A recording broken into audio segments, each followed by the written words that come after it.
Mr. Chair, ladies and gentlemen, thank you for the opportunity. How do you explain something if you can't use your hands? How big was the fish you caught, or how was the oak that you had to fight last night? How do you explain soil if there's no soil around you? And then the next problem that we do have is Western Cape soils. The guys in the Free State, they don't classify this as soil. Like they say in Afrikaans, daar's so min grond, daar's eers agtergrond nie. The other problem that we have in the Western Cape is the variation in soil. From where I'm standing now to the back of this hall, there's at least 3 or 4 different types of soil. And that makes it very, very difficult for us as farmers to farm these soils. So where do we start? I want to start at the beginning, because they told me you are the new guys around. You're going to be the next big farmers and the next mega boere. And I'm struggling now with the current guys, so please you must help me out. The first thing is just make a hole. You are going to get in there to see what's happening. The soil scientist is going to get in there to see what soil it is. The guy that's taking the soil samples is going to get in that profile pit. And then your neighbor as well, because he wants to see what's going on. We needed at least about 1.5 meters. I've seen the new specs that they want to do for soil classification. If you can't see 1.5 meters, they don't want to give it a name. And I have done those little ones. It doesn't work. Or those that you can park your bucky inside. It's just too much. So we need easy access in and easy access out, especially if you're doing a few hundred hectares and it's taking you a few days to do it. So now that we cover the basic, we can make some more holes. So what do we talk about when we talk about making holes? When we start off, we just talk about scouting. Is it at all possible? I've done it a few weeks ago where you've done maybe 6 holes on 90 hectares. It's just to see whether it's worthwhile getting into that area. And from that we could decide it's worthwhile. They're going to do a semi-detail, about 100 by 100 grid, to check out which areas are the main areas they're going to focus on. And from preparing that main areas, they're going to do detailed analysis of a 50 by 50 grid. So it's about 4 holes per hectare. But even then, we get to problem areas. We go sometimes as far as digging a trench, so we can walk in the trench to where we find the problems, where we know we had to stop. People use soil augers as well, just to do that problem areas, to get to the detail, where to stop and where to start. After we've done the hole, we go to the guy that knows. You can see he's only got a hammer and a pen. He's only there to evaluate the soil. And that is his job.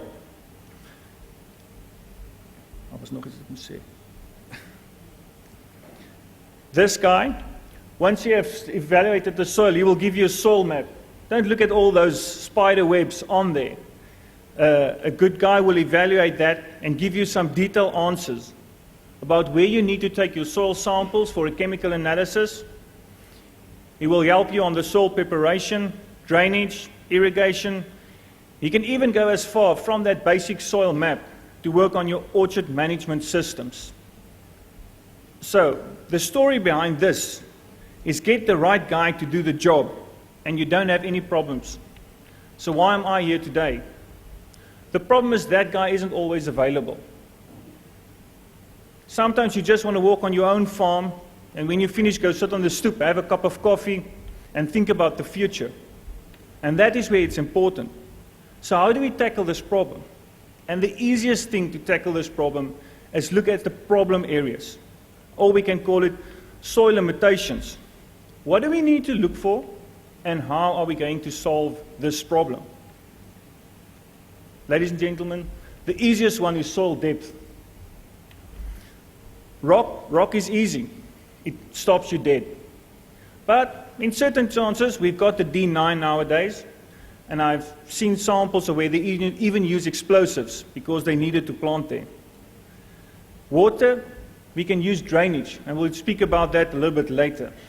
And then the proper one, the subsurface clay horizon. You get far too many farmers that don't recognize that specific horizon. This one is very clear cut in the photograph, but it's not always that clear cut. People, it doesn't help going into clay. You get some roots down there that's just to anchor the tree or whatever, but it doesn't give you any volume. We need to keep the clay down at the bottom. We've talked about wetness quickly. It's not only wetness in the soil, a water table that's there. It's also surface water that causes a lot of havoc on the farms, and then water that runs laterally within the soil profile. If we start talking about drainage, it's a whole day on its own. We can spend the whole day here just talking about drainage. And we can talk just a minute about court cases where drainage didn't work. It's not an easy thing. It's reverse engineering from irrigation, where you start with little ones and go out to the big end pipe. So there's a few things that we can look at when we talk about drainage. The first one is as deep as possible. That's always important. Depending on whether you have a cut-off drain, underlying clay where you can put it in, or whether it's a fixed water table that you want to drop, just as deep as possible that the soil's going to allow you to get it dry. The second one is we need this open end to clean. A drainage pipe doesn't stay clean. It always gets logged with some sand, some material inside. Roots love to go in there. We need to clean the system. When we put in a pipe, you need to put enough gravel around the pipe. Normally they say about the same width pipe you put in, you need to put gravel around. And then either plastic or a cloth on top to prevent soil, clay particles moving in. And then the age-old argument is the holes at the bottom or at the top. I firmly believe the holes is at the bottom so the water can fill the pipe as soon as possible, follow the route of the least resistance, and get out of the soil.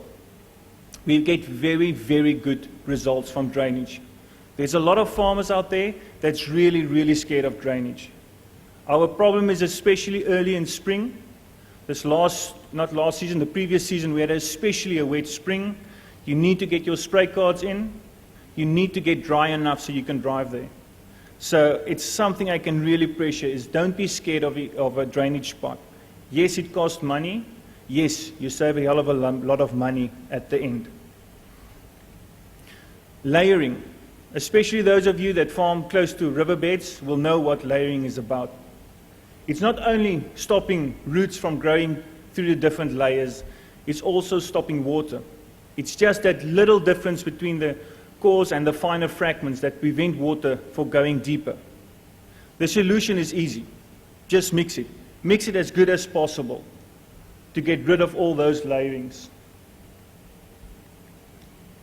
Density or compaction. Compaction is easy. That's a driver's fault. Density, it is a natural phenomenon as well. Certain soils are more taken to be compacted, but it suits things that we really need to look out for from the day we start. It's not on. It's not on.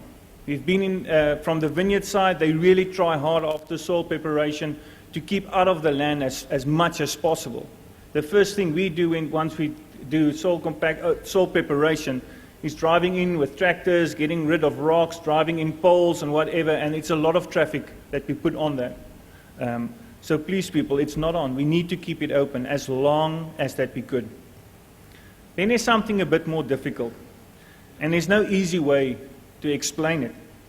But it goes about structure, and texture is closely related to it. Normally when we have a very, very loose structure, you correlate it with a coarse sand, and as you would go from a coarse sand through to finer silt and clay, you start going all the way till you have your massive block structures. And a difficult one within this group is actually this blocky one that you see there. The problem is when it's dry, it really, really looks like a nice medium. It flows through your hand, it's a nice blockage, and you can just feel the roots and the water and everything go through that blocky system. The problem is as soon as you add water, they just disintegrate and become a muddy system. And we see a lot of places where the farmers, when they did soil preparation, they mix in some of that blocky structure, which is actually just clay. So please, people, be on the lookout for that one. It's a really a problem one. We need to carry on to rocks. Rocks lowers your water holding capacity, and with that, the capacity to hold feeding elements for your plants. Yes, it's not always negative, especially if you go to our high clay areas, where you actually, if you got some stone, it keeps the structure a little bit open. In this specific photographs, the biggest limitation is I couldn't find the diamond. I put color in here, but color isn't a limitation. Color is just an indication of what's going on in the soil. Normally, when we have a lateral water movement, we get the leaching of especially our iron molecules, our organic molecules, even our more clay clay particles is washed out. And it gives us a medium that's got lower water holding capacity than around. And it also tends then to be more easily compacted. Temperature. Temperature isn't a direct factor of your soil. It's much more area limitation. Is it the southern slope or northern slope that gives us these temperatures? But again, you'll see there it's on the lower side and on the higher side. And people on the lower side, there's something we can do about. It's normally, again, springtime. It's normally wet. Wet soil take a hell of a lot more energy to get heated up than dry soil. So again, the pressure on this temperature one is look at your drainage. So we can get the temperatures as soon as possible in springtime up to get the system up and running.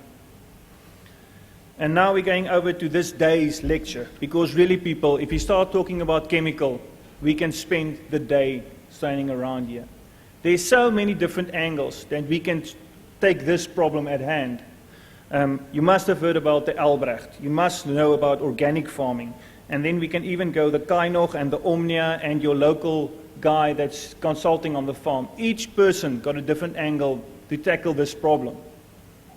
The main two factors that I just want to point out to you today is firstly, the law of minimums.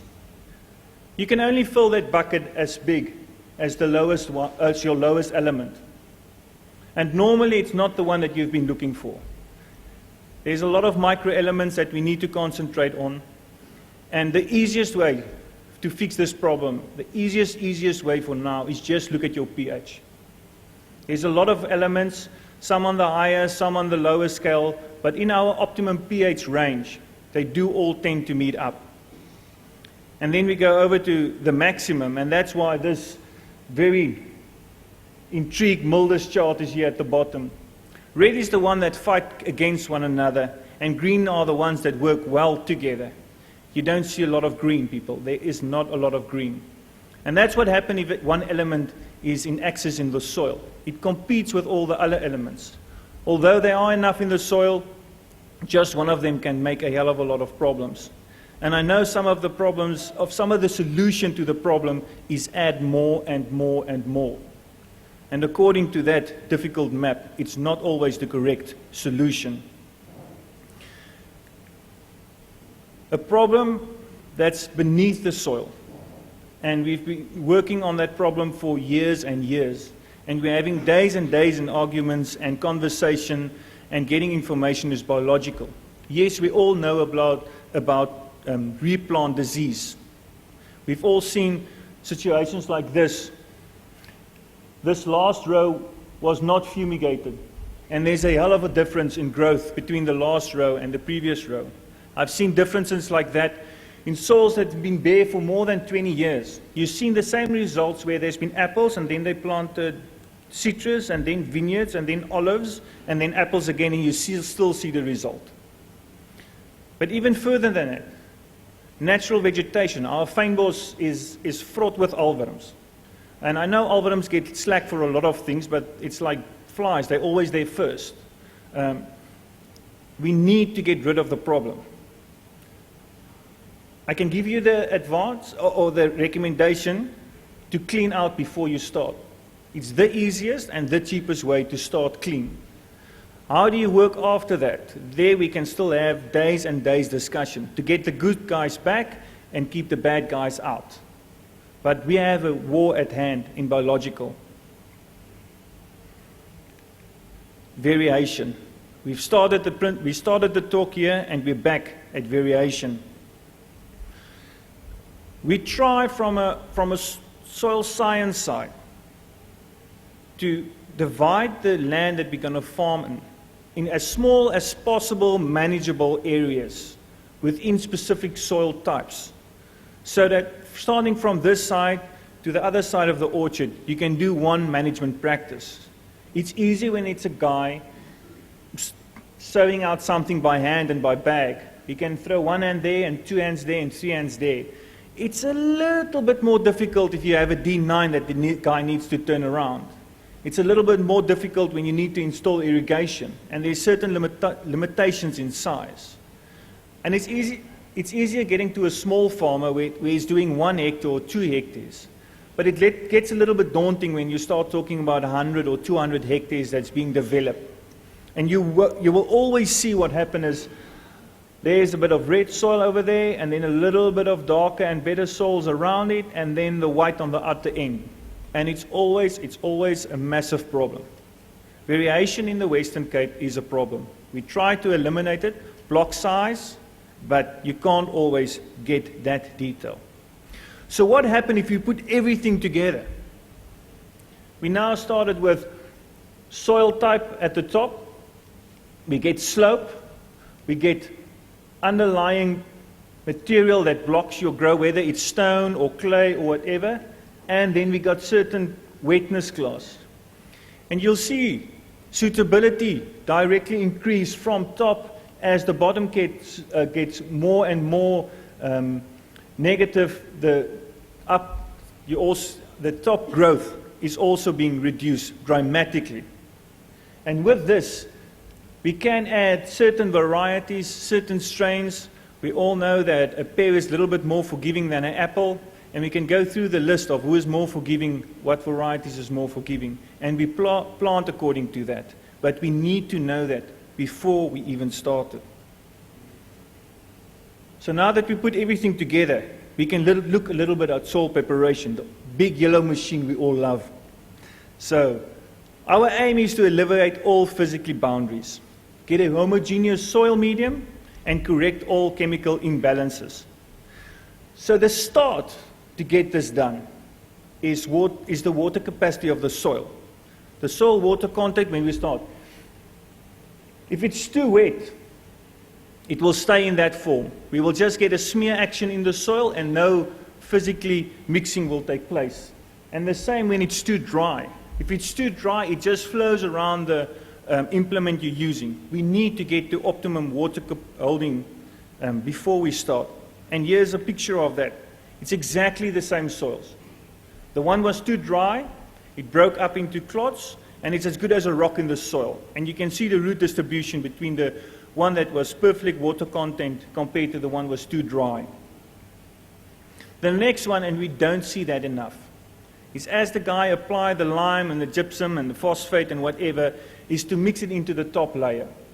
You do get a better mixing throughout the soil, and that's within your hands. That's your tractor, that's your plow. He can do that before the bulldozer arrives. It really, really helps a lot. We try to pull back on some of the soil implements they use, but we can only do that if you increase this process as deep as possible. Then we can add days and days of soil depth. The old people still believe go as deep as you can, but it's not always the correct answer. Too much energy, you dilute, you get poor mixing, and if you work to that depth, the amount of chemicals you're going to need is. And there is alternative then, like ridging. If your soil is too shallow, you can add a little bit on top to get that deep enough. I'm not going to talk today about the different implements. The only thing I want to put out to you is there is different ones. And the question is, the one that arrives on the farm, is it due to the contractor, due to the farmer, how it looks after you've done your soil preparation, or is it what's actually happening in the soil? The one is a Delft plow and the other one is a finger plow. They don't do the same work. They each designed specifically for a specific role. So be sure what you ask for, what is told to use and what you are using.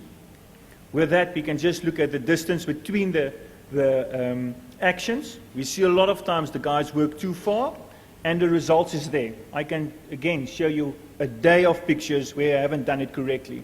Too wide or the wrong material. Sometimes you need a second action that happens, and that's about 30 to 45 degrees on the first one. You get better mixing with that than going 90 on 90. And then Daan Brink can't have a speech without talking about the excavator. It's not that I'm against it, I just don't like it.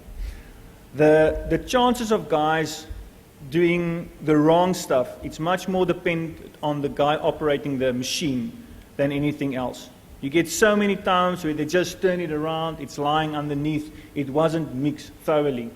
It's about depth, they can't control their depth that well. It's about where they skip and where they put it out. We see a lot of problems out there. So it's not that I'm against it. There's certain areas, smaller areas, where they work while making ridges, stuff like that, where they really do work well. There's certain of the operators that they can work that machine beautifully. But the chances of making a fault while using the machines, for me, is just a bit too high. And then Nigel already took about that, is the planting hole. I put the picture in because it's a clear picture, you can see what happened. They just made a little hole and the root is going nowhere. But you see exactly the same thing in a perfectly clear sandy soil. The guy just digged with a spade, it was a bit too wet, the sides was a bit smeared, and the roots don't penetrate through that. And 2 years, 3 years later, suddenly you don't know why your trees are not growing. We need to make sure about our planting holes. The recommendation is a fork, or if you have used a spade, at least clean up the sides with a fork so it's not compacted. Again, like Nigel said, when you put the tree in, make sure it's big enough, all the roots go in, the roots doesn't stand up. People, we've started this session more than one occasion during this day that we've talked about it. We've got one chance to do this right. That orchard is going to be there for, we want 35 years. If we don't do it right the first time, it's going to be never right. Thank you very much.